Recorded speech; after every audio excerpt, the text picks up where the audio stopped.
El Seminario de Migración, Desigualdad y Políticas Públicas presenta Destino México, Migraciones y Movilidades.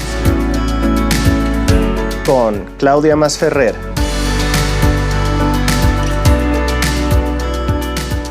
Hola, bienvenidos, bienvenidas a un episodio más de Destino México, Migraciones y Movilidades. Hoy vamos a hablar de migración calificada, de migración a otros destinos, para entender en esta serie, en esta cuarta temporada, en esta serie inicial de episodios a México como país de emigración y qué podemos aprender de esto para pensar a México como país de destino.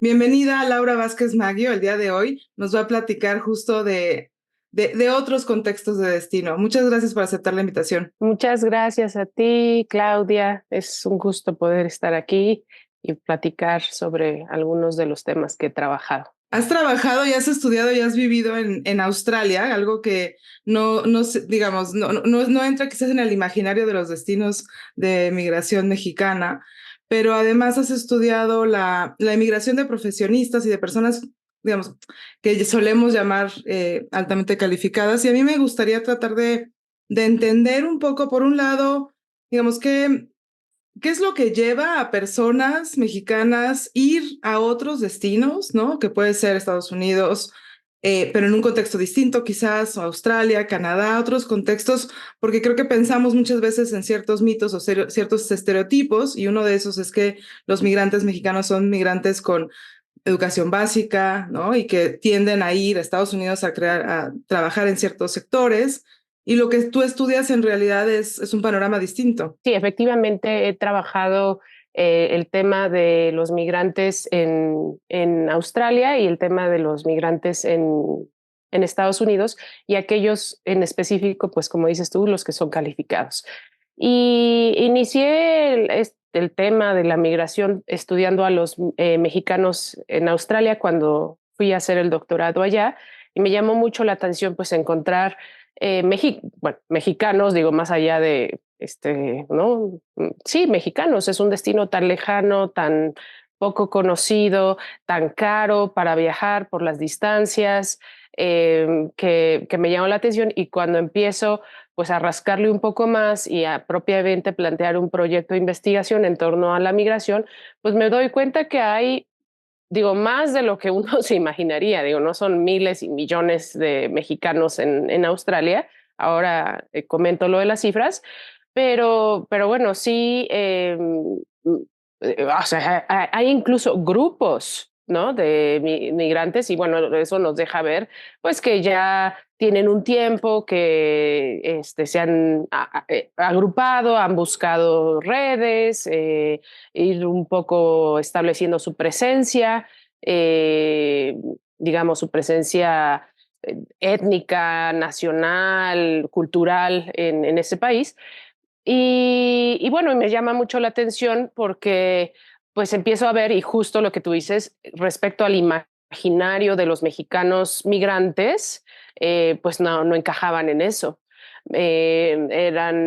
Empiezo a buscar y me empiezo a dar cuenta pues que la gran mayoría son mexicanos que tienen educación terciaria, que migraron con documentos, que hablan, digo, diferentes grados, pero hablan bastante bien inglés y entonces que tienen en general buenos trabajos. No quiere decir que todos tengan buenos trabajos y no todo el tiempo. Yo creo que esa es una cuestión bastante importante a analizar.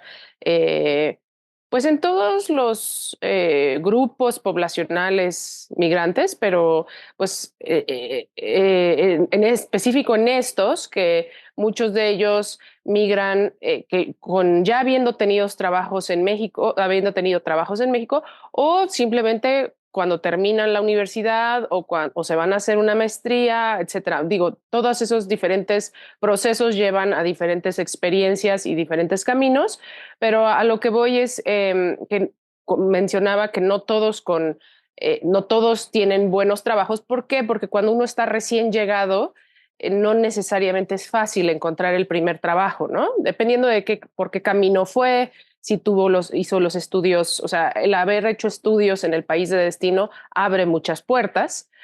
a diferencia de llegar de otras formas, ¿no? Entonces, lo que fue interesante fue personas que ya más adelante estaban adelante en el tiempo, después de haber estado ya varios años en Australia, pues cuentan que sus primeros años para algunos fueron difíciles en términos del mercado laboral, ¿no?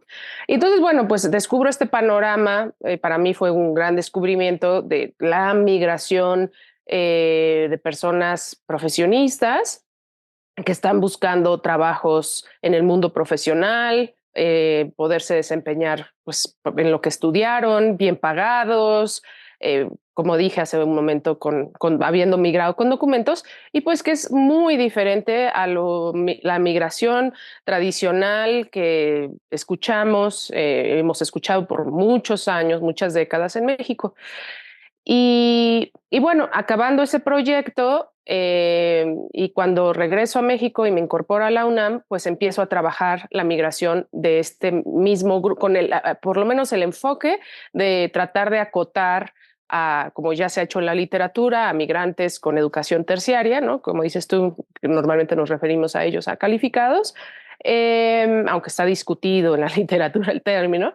Y por eso últimamente yo he optado, yo y mi colega con la que trabajo muchísimo, que es la doctora Lilia Domínguez, hemos optado pues por no usar tanto, no que estemos peleadas con el término, simplemente que se nos hace más preciso y menos debatido hablar de educación terciaria y de profesionistas, ¿no? Ahí es muy interesante porque, digamos, claro, hay calificaciones o hay habilidades, o sea, en esta discusión de lo calificado, ¿no?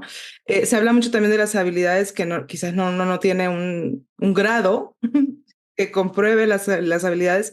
Y entonces en realidad también se habla mucho de que en Estados Unidos hay personas con muchas habilidades que quizás, digamos, los hacen muy calificados para ciertos trabajos, que quizás en realidad en México no tiene ningún sentido estas calificaciones o estas habilidades, pero que hace una distinción.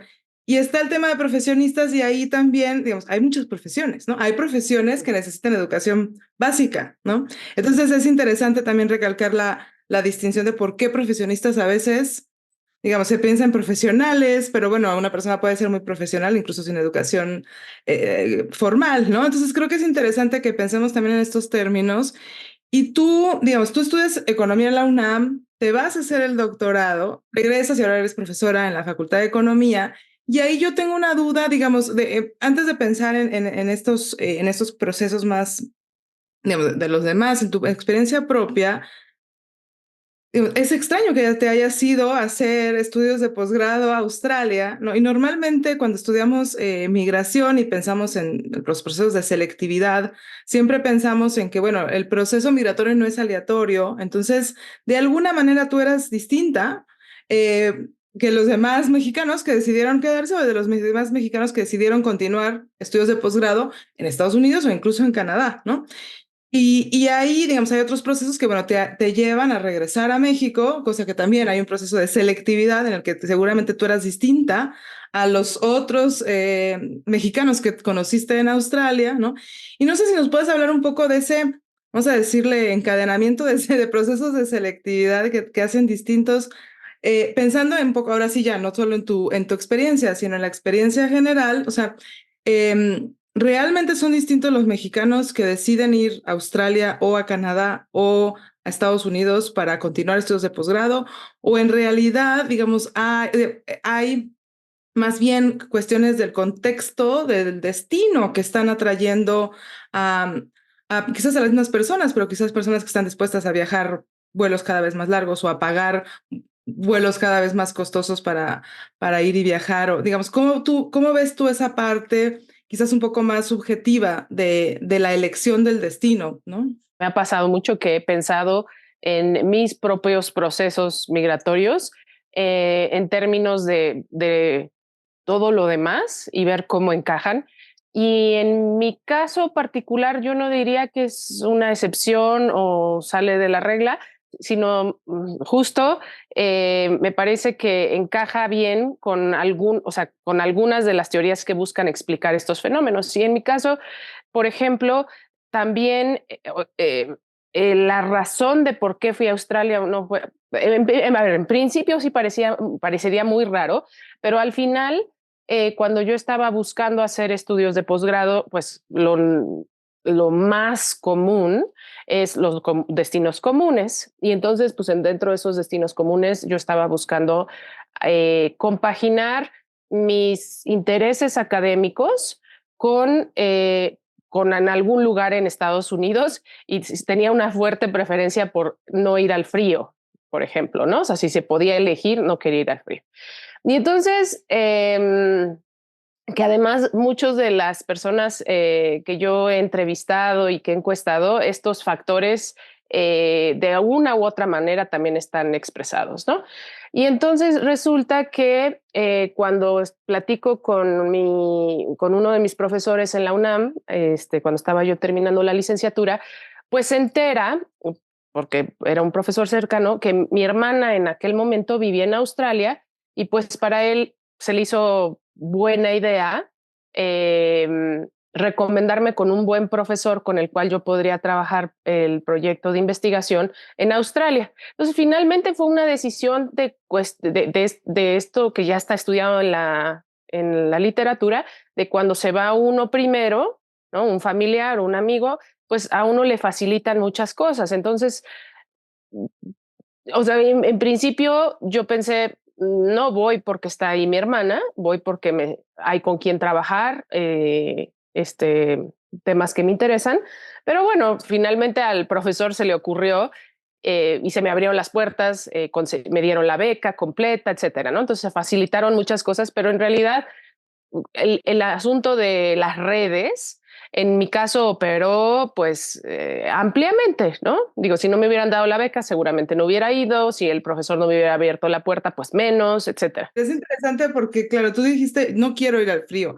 Y siempre está esta noción también de que o sea, cuando uno decide migrar, también hay destinos que uno sabe que quizás no, que están fuera un poco de vamos a hablar en términos económicos, ¿no? De este conjunto de posibles decisiones. Y eso creo que es interesante. Y ahí, digamos, yo estudié en Canadá el posgrado y también mucha gente decía, ¿y por qué no en Estados Unidos? Y yo, digamos, estudié la maestría en Estados Unidos, luego me fui a Canadá y era esta idea de, bueno, yo quiero buscar otros lugares, otras visiones que creo que también quizás sea similar a lo tuyo en el sentido de, bueno, vamos a ver, ya está estudiada la migración México, México, Estados Unidos, hay muchos mexicanos en Estados Unidos, vamos a otro lugar, quizás se puede aprender.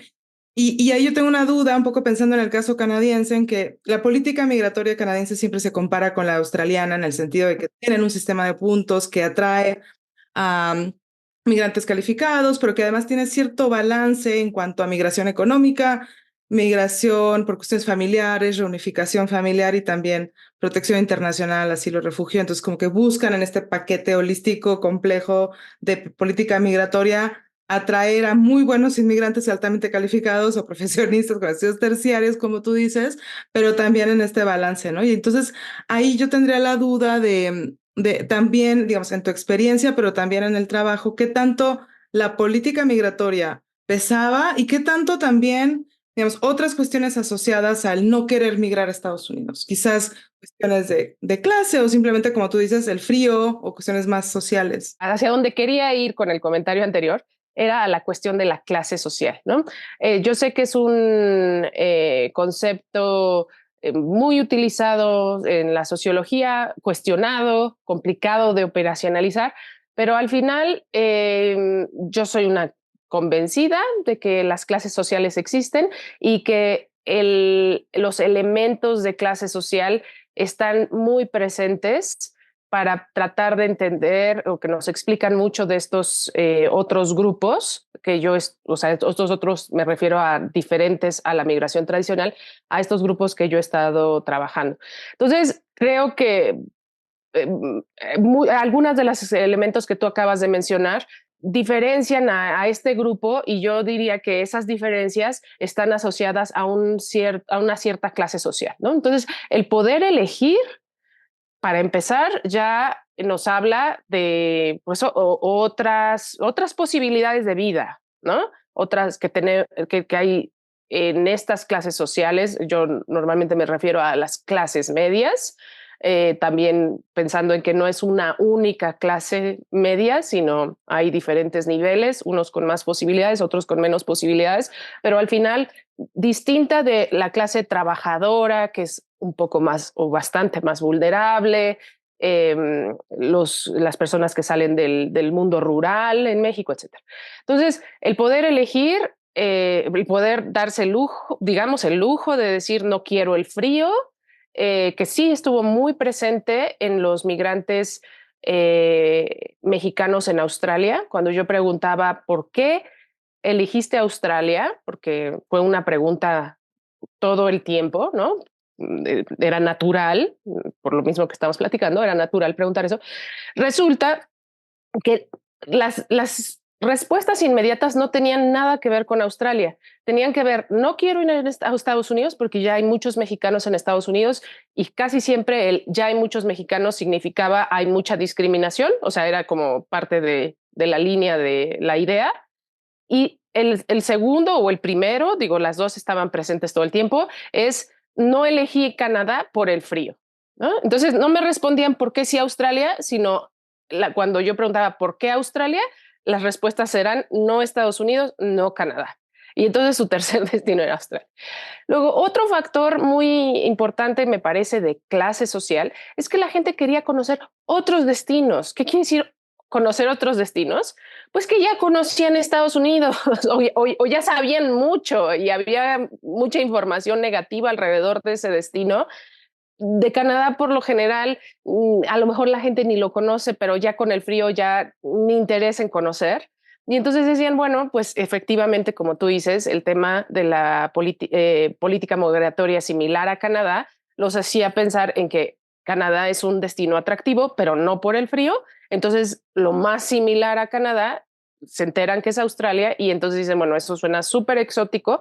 Y el hecho de poderse dar el lujo de un viaje tan largo, tan costoso, e ir a explorar lo exótico, lo desconocido, pues, a ver, habla de seres cosmopolitas, con, yo le llamo, ¿no? Diferentes dotaciones de capitales, pues obviamente capital cultural, algo de capital económico, no necesariamente eran las personas más pudientes de la sociedad mexicana, pero bueno, evidentemente con algo de capital económico, capital social, etcétera, ¿no? Entonces, está muy presente en el caso específico de Australia, muy presente el deseo de la aventura, el deseo de mejor calidad de vida, no entendida meramente como asuntos de satisfacciones materiales mínimas, ni siquiera mínimas, sino más bien de cuestiones más allá de las materiales, del disfrute de la vida, del tiempo libre, de una cuestión muy importante en nuestro país desde hace ya varias décadas, que es la seguridad, eh, mayor balance entre el ocio y el trabajo, ¿no? Poder tener jornadas laborales más balanceadas, más vacaciones, más dinero para poder hacer viajes internacionales, más tiempo nuevamente en este balance ocio-trabajo, tiempo para hacer ejercicio, para disfrutar de la naturaleza, de algún hobby artístico, deportivo, etcétera, ¿no?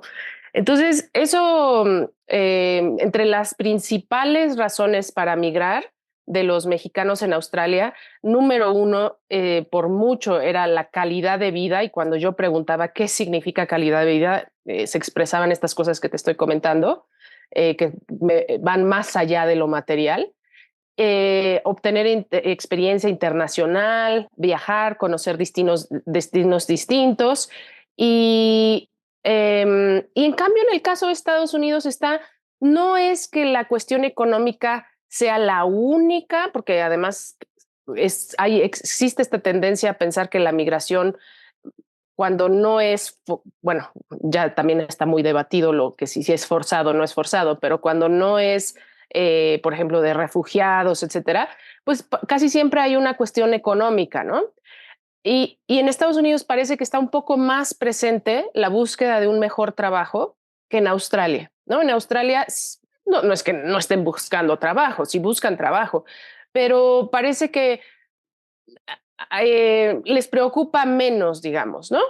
Eh, y en Estados Unidos, pues sí, está presente el buscar un mejor trabajo, pero muy pegado de buscar un mejor trabajo está como fuerte motivación para migrar, la experiencia internacional y también el asunto de la calidad de vida, ¿no? Pero digamos, cuando hablabas todo esto de todo lo que significa la calidad de vida, en realidad es interesante. Creo que justo otros factores que nos hacen apreciar el lugar donde vivimos, ¿no? Y aquí y en Estados Unidos es verdad que muchas personas en Estados Unidos justo se quejan de incluso de lo que implica el valor que se le da al trabajo, a la competencia, ¿no? Y al estar incluso en distintos niveles, ¿no? Estar siempre enfocado en trabajar, ¿no? Pero justo pensando en el trabajo, quiero que nos movamos un poco a pensar en cómo es esta integración laboral, ¿no? Esta inserción laboral que tú decías no siempre es fácil, a veces cuesta tiempo, justo en la llegada, pero también, digamos, otras dimensiones que están afectando la inserción, como la formación familiar o incluso este interés por estar en un lugar seguro, que quizás digamos, la inserción laboral se da de manera distinta, pero también quería preguntarte por cómo la sociedad australiana incluso recibe a la población mexicana pensando en justo en que, bueno, quizás algunos de ellos no fueron a Estados Unidos porque no querían sentirse discriminados y hasta qué punto hay un shock de darse cuenta que quizás en algunos contextos sí sufren cierta discriminación, ¿no? Habiendo hecho el estudio primero en Australia y después en Estados Unidos, me pareció que en Australia, o sea, la gran conclusión que yo sacaría de este tema, bueno, que yo saqué de este tema de los mexicanos en Australia, las cosas pueden haber cambiado porque ya tiene más de 10 años que yo regresé y no he vuelto a hacer propiamente mucha investigación, digo, he estado en contacto con gente, pero bueno, eh, creo que el factor nuevamente de clase social es muy importante. Entonces, el asunto de la clase social les permite, como decía hace un momento, ser mucho más cosmopolitas, hablar, tuvieron posibilidades de una mejor formación académica, incluyendo el dominio del idioma inglés. Y entonces cuando llegan a Australia, se encuentran en un país en donde hay mucha discriminación, pero la población local no conoce nada de México. Son tan pocos los mexicanos que han llegado ahí y lo poco que conocen de la migración mexicana lo conocen por los Estados Unidos y físicamente estos mexicanos que están llegando a Australia no físicamente hay todos los demás factores, pero el primer impacto es el físico, no encajan en lo que los australianos saben de México, que en muchas ocasiones no es nada, ¿no? No saben nada de México. Entonces, no hay mucha discriminación hacia los mexicanos. Además, los ven, pues, que se desenvuelven relativamente bien en los ambientes cosmopolitas, hablan más o menos bien inglés, y entonces no saben en dónde encajarlos. Llegan mexicanos con muchos, eso a su vez, en términos culturales, los mexicanos se sienten que tienen una gran riqueza cultural que compartir, que mostrar. Eh, eh, Mucha sorpresa de que los australianos no saben nada de México, o sea, una gran sorpresa como diciendo, ¿cómo es posible que pues México siendo una cultura, pues sí, es una cultura importante, digamos, ¿no? O sea, refleja un poco pues las distancias culturales, y también diría, no estoy muy segura, pero a lo mejor una deficiencia en la formación educativa, pero a lo mejor nos preguntan a nosotros como mexicanos qué sabemos de Tailandia y pues no sabemos mucho, ¿no? Y entonces pues los tailandeses a lo mejor se escandalizarían de conocernos a nosotros y ver que no sabemos en general los mexicanos mucho de algunos otros países con culturas importantes o la India, por ejemplo, ¿no? En fin, el asunto es que la realidad es que llegan estos mexicanos a Australia, no sana, y entonces la verdad es que no hay una discriminación muy abierta. Hay quienes sí perciben cierta discriminación, pero yo diría no es muy común, ¿no? Saben que los australianos, sobre todo estos australianos blancos, etcétera, pueden llegar a ser muy racistas, pero no es ni el mundo en el que se desenvuelven en muchas ocasiones estos migrantes, o sea, se desenvuelven en las grandes ciudades, quieren vivir en las grandes ciudades. En las grandes ciudades son ciudades cosmopolitas, me refiero a Sydney y Melbourne, ya las demás ciudades son más pequeñas, y menos cosmopolitas, aunque hay mucha migración. Y, y entonces pues tienden a hacer amistades con gente pues de muchos lugares del mundo. Eso es muy común, ¿no? Hacer amistades con muchas personas de alrededor del mundo. Y en Estados Unidos es diferente. Yo de lo que he percibido es que la gente está mucho más alerta y mucho más en contacto con pues el tema discriminatorio, el, el desprecio por los mexicanos, pues, digo, evidentemente por los discursos políticos, por una larga tradición histórica en contra de los mexicanos, etcétera, ¿no? Te digo, estas cosas que sí sabemos, que sí escuchamos. No es que todos se hayan sentido, percibido discriminación, pero sí está como más presente el tema, ¿no? Sí, sí hay varias, o sea, en lo que hemos publicado mi colega y yo, sí hay varias experiencias de inmigración, las cifras son considerables, ¿no? Eh, pero creo nuevamente que el asunto de la clase social sirve de alguna forma como una protección, ¿no? Como, eh, bueno, discriminan a los mexicanos que están en la construcción, en la agricultura, en los servicios, pero bueno, yo que me desempeño como profesionista, pues escucho que hablan mal de los mexicanos y no me gusta, me molesta, pero bueno, no necesariamente me siento identificado, ¿no? Entonces, creo que sí, en ese asunto, en términos de esa parte de la incorporación social al país destino, sí son cosas muy diferentes. Movámonos al retorno un poco porque me interesa. Tú regresaste como profesora en la Facultad de Economía, pero muchos no regresan. Muchos van y vienen, quizás, no sé hasta qué punto, digamos, incluso cómo se comparan, ¿no? La noción del retorno, la intención, pero también el retornar de ambos contextos. En el capítulo del libro que publiqué, hay un capítulo que se llama ¿Es migración permanente o temporal? Entonces, cuando yo hice una encuesta, la gente es bien interesante lo que responden. No me acuerdo exactamente las cifras, pero no es ni abrumadora ni una ni la otra ni la otra, están más o menos dispersas, en que la gente unos no van a quedarse de manera definitiva a Australia, estoy pensando, ¿no? O sea, están pensando en esta aventura, en esta experiencia internacional temporal, y por alguna razón algunos se terminan quedando, ¿no?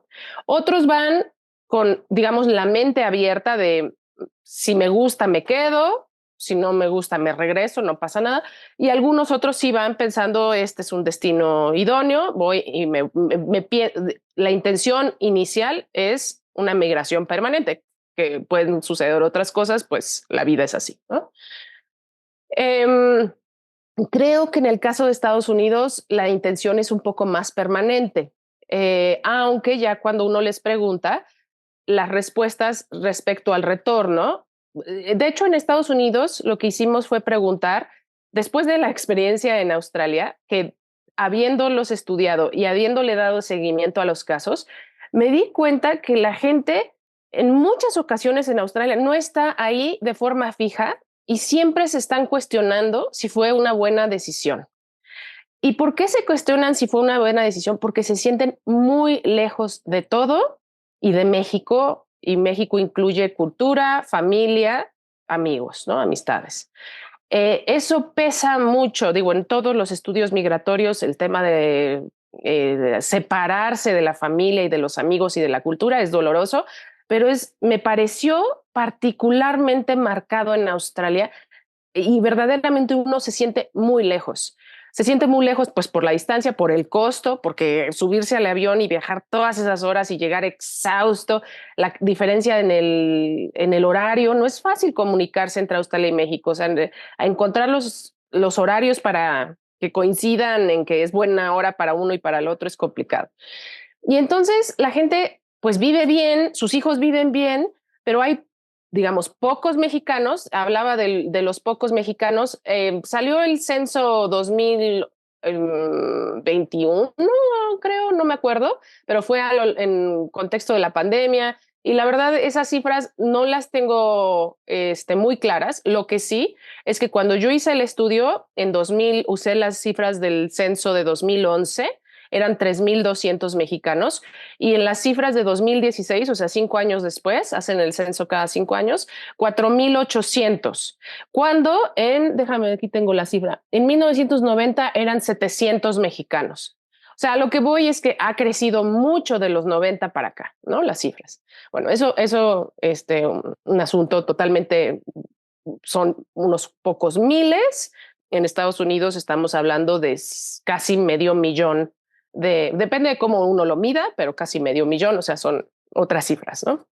Y entonces, en términos del retorno, me di cuenta que en muchas ocasiones la gente no se queda en Australia. Si tienen hijos, eso los arraiga. Pues si no, pero aún teniendo hijos, a veces se van. Y entonces se van a otros destinos. A veces no. Bueno, está el tema que está estudiado en la literatura del fracaso. Y entonces aquellos que se van, le invirtieron, sacaron la residencia permanente desde México, les costó el agente migratorio y no consiguieron buenos trabajos y regresan. Esos casos no están muy estudiados porque son difíciles de encontrar, pero creo que existen. ¿En qué magnitud? Desconozco la magnitud, se podrían estudiar, pero sí conocí específicamente un caso, ¿no? En que la chica se fue así, le costó mucho trabajo encontrar trabajo, estuvo de barista, de mesera, era ingeniera del TEC de Monterrey, entró en depresión, ¿no? Meses y meses y meses gastándose su dinero ahorrado, no encuentra trabajo, entrevistas de trabajo malas una tras otra, que llega el momento en el que dice, ¿qué hago aquí? Y se regresó, ¿no? Esa chica, pues no la estudié en términos de lo que yo hice, pero bueno, le di seguimiento a su caso de forma personal. Y luego otros casos, pues un chico que se casa con una norteamericana, uno de ellos consigue trabajo en Hong Kong, se van a Hong Kong, luego de Hong Kong a él le dan trabajo en Singapur, entonces están ella con base en Hong Kong, él yendo y viniendo a Singapur, ella se embaraza, ella dice, ni de risa yo voy a parir en Hong Kong, y se van, y pues tenían que decidir, nos vamos a Australia, en donde los dos tenemos ciudadanía, nos vamos a Estados Unidos, de donde es ella, o nos vamos a México. Bueno, pues se fueron a Estados Unidos, más cerca de México, mejores condiciones, digamos, económicas, de vida, etcétera, y pues ahí es donde están ahorita, ¿no? Otros casos, pues por el estilo, gente que desde que llegó a Australia dijo, yo voy a estar aquí unos cuantos años, me voy a ir a otro lado, que efectivamente lo hacen, ¿no? Y otros, pues que se terminan asentando y que no saben qué van a hacer de viejos, porque consideran quizás cuando sean viejos regresar a México, ¿no? Y en el caso de Estados Unidos, decía, es diferente porque están mucho más en contacto con México, la cultura está más presente en Estados Unidos, entonces quizás no es que no extrañen, pero extrañan de otra forma. No, el tema sí extrañan la comida, pero encuentran los ingredientes, los restaurantes, un poco el sabor, aunque algunos se quejan del sabor, que la tortilla no sabe igual, que los chiles no pican, yo qué sé, ¿no? Y entonces, en el caso de Estados Unidos, preguntamos si considerarían dejar de vivir en Estados Unidos en el futuro, pensando en el retorno o una reemigración a otro destino. Ahí las respuestas fueron interesantes porque fueron un tercio, un tercio y un tercio. Un tercio que dice sí va a regresar, un tercio que dice no va a regresar o reemigrar, un tercio que dice no, o sea, que asume uno que están asentados permanentemente, y un tercer que no sabe qué hacer, ¿no? Que dicen, no sé qué voy a hacer. Entonces, pues encuentran obstáculos para volver a México. Cuando se les pregunta si considerarían regresar a México, ¿qué obstáculos encontrarían? Bueno, pues está el asunto económico, como más en términos macro, ¿no? La inestabilidad económica, la inestabilidad social, asociada a la inseguridad. Pues sí, eso diría en términos del retorno. Mi interés de platicar sobre la emigración era en realidad regresar al tema del podcast de Destino México, que entonces a mí me interesa tratar de entender cómo todo esto nos puede ayudar a pensar en la migración de profesionistas hacia México, pero también de personas de otros lados que llegan a nuestro país, cuyo quizás destino en el imaginario el destino principal no era México, pero que deciden quedarse.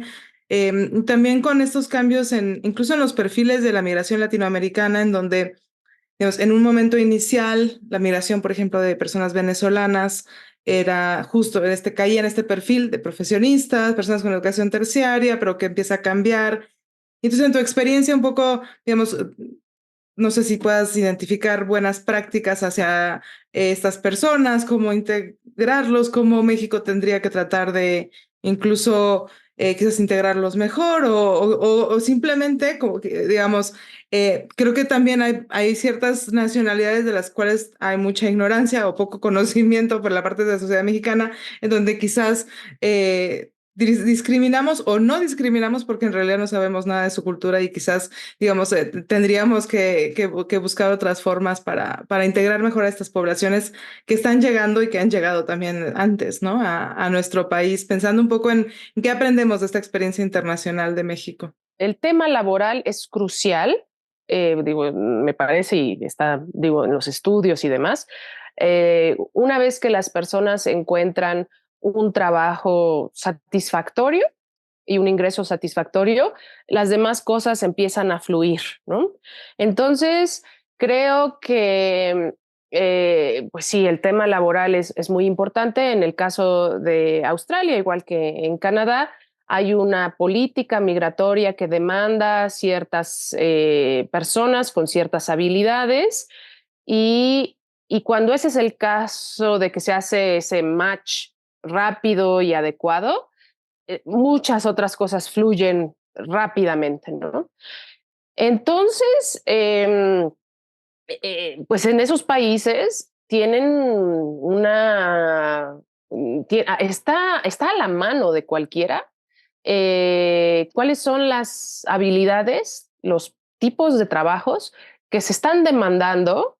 Y entonces creo que esa información respecto al mercado laboral pues puede ayudar a las personas que llegan pues a saber qué tan fácil, difícil es conseguir trabajo. Hay agentes migratorios que los ayudan pues a cosas tan sutiles como hacer el currículum, escribir su currículum de acuerdo a los usos y costumbres del país, destino, ¿no? Entonces, creo que si se trata de apoyar, digo, ahora el gobierno mexicano no para los calificados, pero se supone que para los migrantes en general está haciendo programas para apoyar a la inserción laboral. Entonces, creo que ese es definitivamente me parece un factor importantísimo. Y ahí tú, varios de los que estudias, en realidad, digamos, estudiaron en Australia, en Estados Unidos y después se quedan. Y acá también, digamos, en la regulación mexicana es un poco confuso para las personas que tienen permisos de estudio y que vienen a hacer un posgrado o incluso a estudiar la universidad, después cómo eso se va a traducir en un permiso de residencia temporal o incluso permisos de trabajo. En el caso de Australia, tengo entendido que en realidad esa transición del permiso de estudio al permiso de trabajo es mucho más directa, ¿no? El contacto con las oficinas de migración es mucho más fluido. Estas cosas que me parecen, pues, pues como maltrato, ¿no? El tenerse que ir a formar a las 4 de la mañana migración en Polanco y hacer estas filas y información que no es congruente, incorrecta. O sea, estas cosas a las que estamos, digamos, familiarizados los mexicanos, pues para un migrante que está en situaciones difíciles, porque migrar siempre es difícil, pues no es nada, todavía lo hace más hostil, ¿no? Y creo que en el caso de Australia, por ejemplo, esa información está en línea, muchos trámites se pueden hacer en línea. Es bastante claro que si uno hace ciertos estudios, entonces después de los estudios tiene cierto tiempo para pedir trabajo, mientras uno estudia cuántas horas puede uno trabajar. O sea, hay mucha más claridad respecto a esa información, ¿no? Y la información y la interacción con las oficinas. Entonces, pues le dan le asignan el presupuesto a eso, ¿no? Digo, finalmente no es solo cuestión de presupuesto, pero una parte importante es pues el presupuesto que se le asigna, ¿no? A poder tener la gente que atienda, la gente que la información disponible sea la correcta, etcétera, ¿no? Entonces yo sí creo que ese también es un tema, pues sí, importante, ¿no? Saber qué va a pasar, qué voy a hacer con mi vida cuando acabe los estudios en México y pues investigar, ¿no? Sí, ahí la burocracia y la logística en realidad resulta importante, digamos, los procesos burocráticos, vamos a decir, más que la burocracia. Tenemos que empezar a cerrar, Laura. Entonces, a mí me gustaría pensar un poco en eso, o sea, en la importancia de entender mejor la emigración, incluso desde México, pero también desde otros contextos, el entender que hay personas migrantes con distintos niveles educativos que pueden trabajar también en distintos sectores, ¿no? Y que finalmente, pues importa también mucho la política migratoria, como decíamos, pero también, pues hasta qué punto la sociedad de acogida les da una bienvenida a estas personas, ¿no? Entonces me gustaría cerrar con una última reflexión en eso, como qué aprendemos para el caso de México como país de destino a partir de las experiencias de la migración mexicana de personas con estudios terciarios o profesionistas. Por un lado, escucho a los migrantes en México, o sea, gente que se siente muy bienvenida. No me estoy refiriendo a los migrantes vulnerables que están en la calle, etcétera, porque a esos yo nunca los he estudiado, honestamente, ¿no? A esto que estamos viviendo hoy en día con mucha más frecuencia. Pero otro tipo de migrantes, escucho mucho que se sienten bienvenidos, ¿no? Por otro lado, los comentarios indirectos en torno a la migración de otros países en México, no necesariamente calificados, no calificados, escucho comentarios, pues sí, discriminativos, racistas, y entonces no termino de entender, o sea, me parece que nuestro país, digo, eso sí, más un poco lo conozco, tenemos problemas de racismo, de discriminación, o sea, ni siquiera pensando en extranjeros, o sea, en nuestra propia población. Y entonces, pues no logro entender, ¿no? Por un lado, cómo es que, no sé si justamente es eso, lo racista, que cuando yo identifico, no sé, extranjeros que están en la academia, franceses, yo qué sé, ¿no? Alemanes, y dicen, oh, no, México, una maravilla, pues a lo mejor es justo por eso, ¿no? Porque son estos franceses, alemanes, noruegos que se sienten bienvenidos. Y, y el otro tipo de migración, honestamente, tengo poca conocimiento, información, por ejemplo, de los calificados de América del Sur, por ejemplo, ¿no? En general, o sea, sí tengo algunos contactos, pero no, o sea, cuando encuentro las experiencias o los comentarios más que las experiencias, los comentarios de tipo discriminatorio, racista, los encuentro más bien en otros contextos de mayor vulnerabilidad, pero honestamente desconozco el tema, ¿no? Y quizás podemos volver a la noción que tú misma traías, la noción de clase, ¿no? Y quizás ayuda un poco a explicar por qué hay ciertos grupos que son más bienvenidos mientras otros son menos bienvenidos, ¿no? Y qué nociones se le asume quizás a alguien de origen francés, que quizás se piensa que es de cierta clase social, cuando en realidad quizás es una clase trabajadora en Francia, pero quizás hay ciertas preferencias también ahí, ¿no? Pero bueno, nos tenemos que ir, Laura, muchas gracias. Yo invito a todas y a todos a pensar qué nos deja entender mejor la emigración de mexicanos, las experiencias de mexicanos en el exterior, para tratar de entender también las experiencias de los extranjeros en México. Gracias, Laura, y gracias a todos, y los espero en un episodio más de Destino a México, Migraciones y Movilidades. Esto fue una producción de la Coordinación de Educación Digital del Colegio de México.